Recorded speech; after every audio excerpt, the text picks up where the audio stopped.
welcome to Awaken the Fire Within. My name is Brianna, and today I want to talk about self-love. What is self-love? What is this concept that is now becoming such a popular term all the time? Self-love, self-love this, self-love this. Take a bath, light some candles, go to a spa. Guys, I'm sorry to tell you, it is not that simple, unfortunately.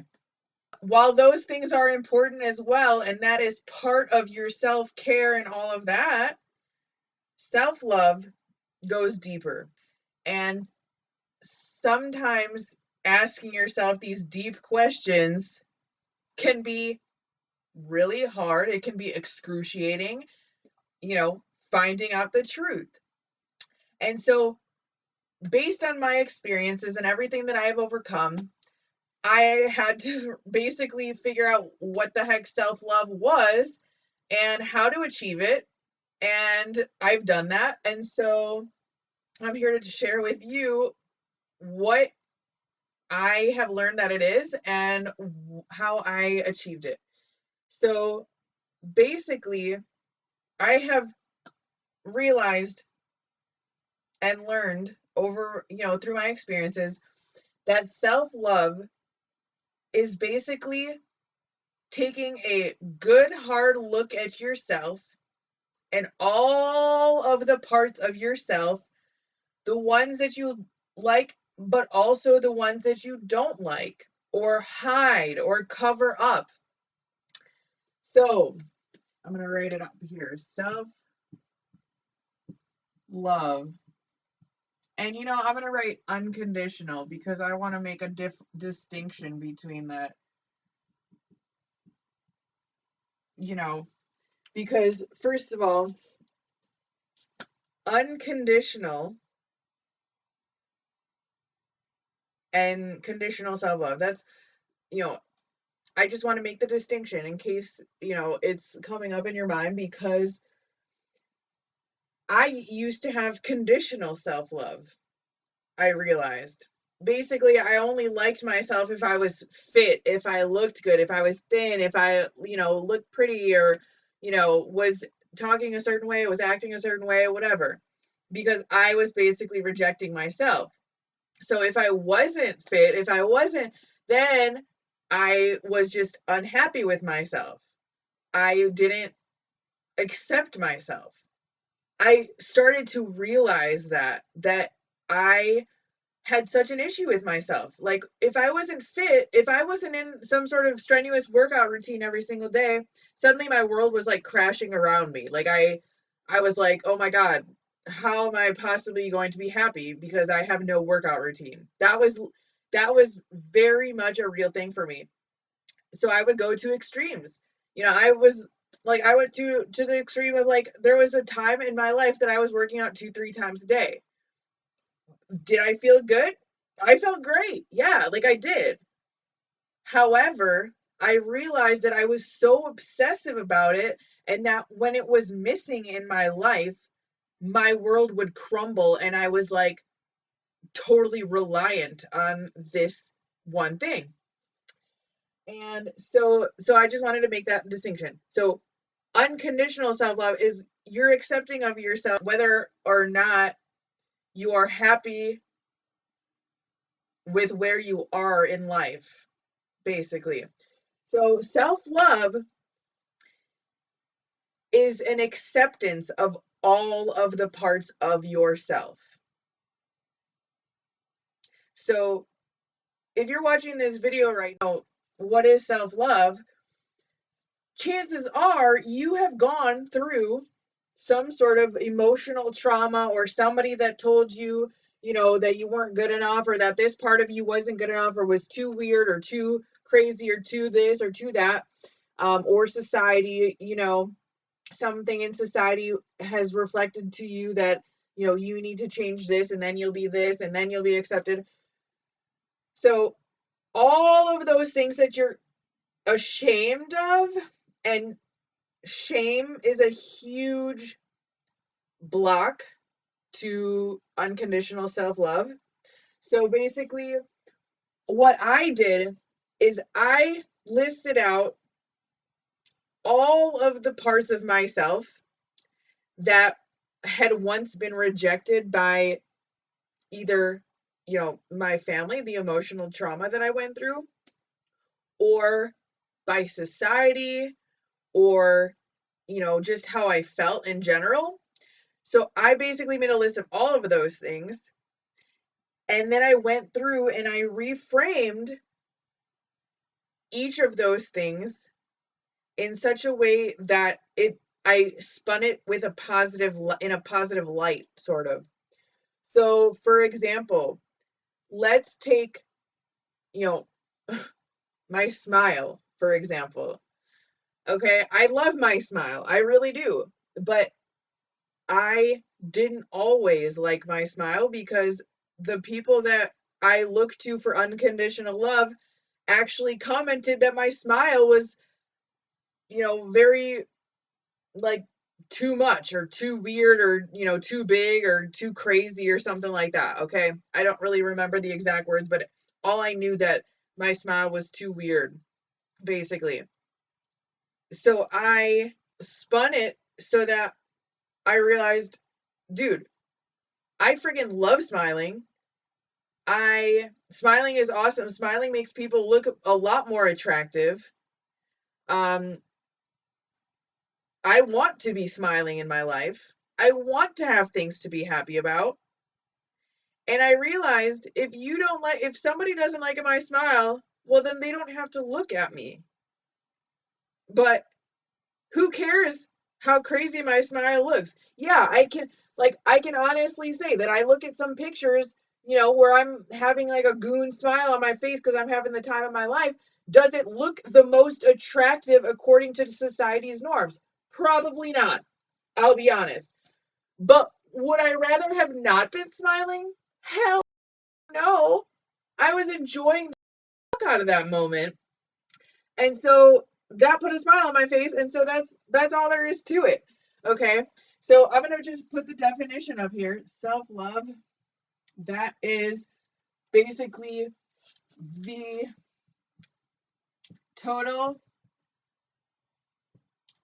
unconditional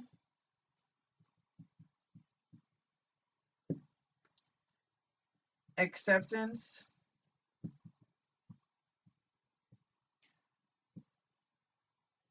of all the parts of yourself, even the ones you have shame about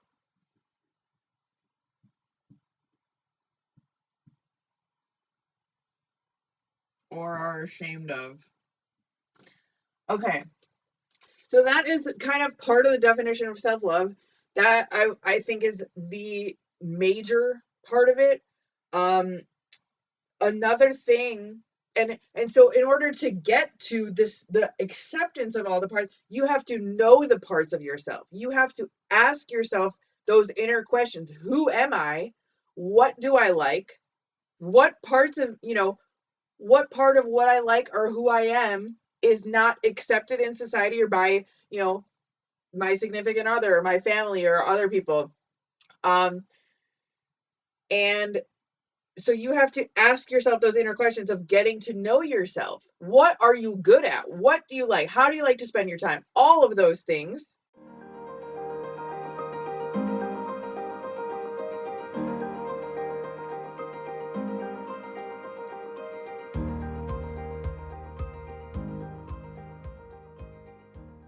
And if any of those you have shame about and you're not able to, accept them, go ahead and reframe them in a way that now they're seen in a positive way. I've met a lot of people that have gotten, teeth straightening and stuff like that. And I have a fairly large gap between my two front teeth. It's not huge, but I have had people comment, don't I want to get that, straightened or put together, or why do I have such a big gap and blah, blah, blah.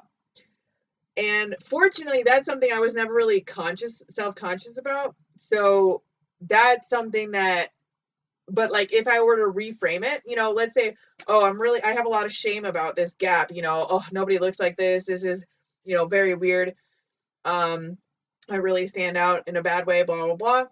Well, I would reframe it in a way where suddenly I look at it like, yeah, there's no, hardly anybody has a gap tooth, or, it's a rare thing. So that's unique to me.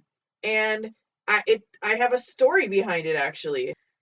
The story behind it is that basically when I was young, I was at the dentist, and the dentist told me, if you get older and your teeth get bigger, or grow together, then and your other teeth come in and they don't have enough space, they'll be crooked.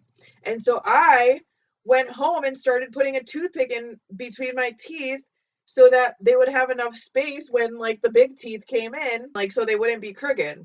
And I mean, I have straight teeth, so hey, maybe it worked. But the thing was, that wasn't for me a negative thing, but that would be a way to spin it, whereas it's kind of like, okay, well, I have a story behind it. That's pretty cool. It reminds me of something. And also, it's unique to me. Another thing, something that I was very much sensitive about was my sensitivity. I was always very sensitive to people's comments and stuff like that, and even to environments. And I didn't really realize, like, I wasn't very consciously aware. My parents just called me, like, they always said, you're too sensitive, suck it up, toughen up, blah, blah, blah. And so I always saw it as a bad thing. And then when I was working at the restaurant, there were a couple cooks also that had called me sensitive. They were calling me sensitive in Spanish. I was practicing my Spanish with them, and they had called me sensitive, and I was basically like offended. I was seriously like, how could you say such a rude thing to me? Because I didn't want to be sensitive.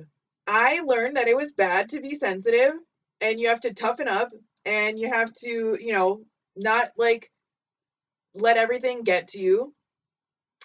And so I tried to cover it up. And I realized I met somebody who's also very in fact, I thought he was more sensitive than I was, because of how conscious he was about it and how much he talked about it. And so he kind of put it in a good light, where it was like, wow, it's kind of good to be sensitive.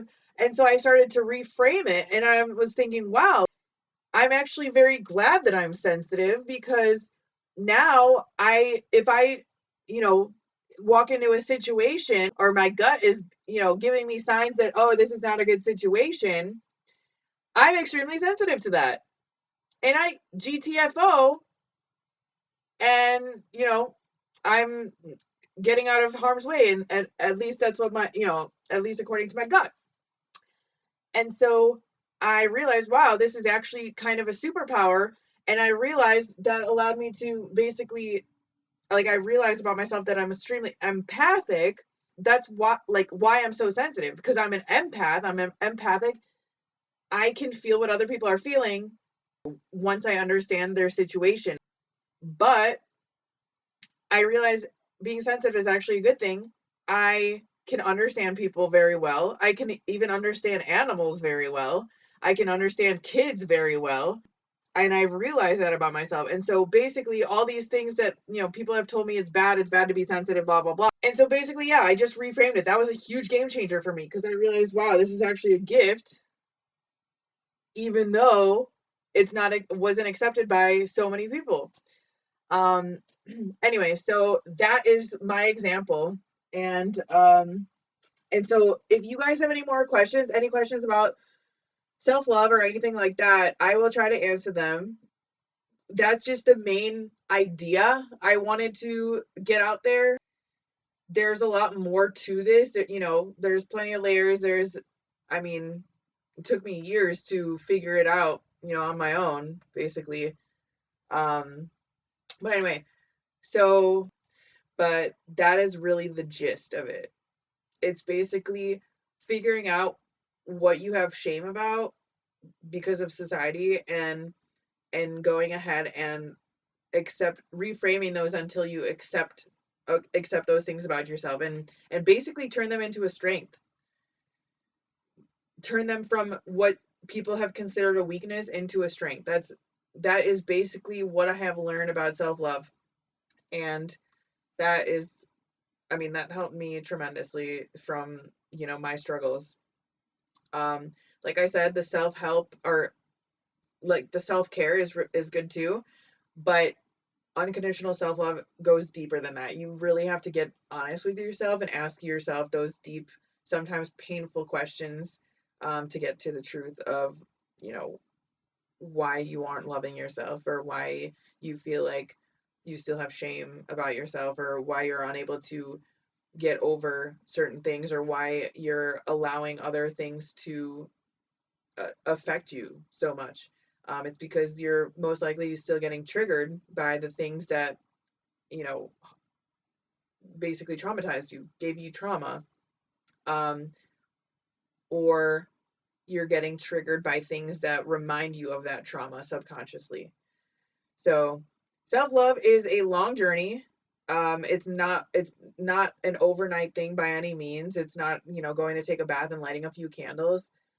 I really want to help anyone going through feeling any pain, because I know what it's like to feel pain. I know what it's like to feel other people's pain. And I absolutely don't want you to go through that if you don't have to. And if you do, I want you to go through in the most efficient ways possible. And that's why I want, help you on your way. When you unconditionally love yourself, you have done enough soul searching, you can call it, to really know yourself. And then you will start to appreciate those things in other people. You will actually recognize those things in other people. You actually don't recognize in other people what you haven't already recognized about yourself. That's a whole nother topic. But yeah, self-love is kind of complex, but this is honestly the basis of it. It's accepting all of you, all the parts of yourself. That's really what it comes down to. So good luck on your journey. I wish you the best. I send you lots of love, and I hope to see you again. And let me know if you have any questions. Thank you so much for watching. I really appreciate it.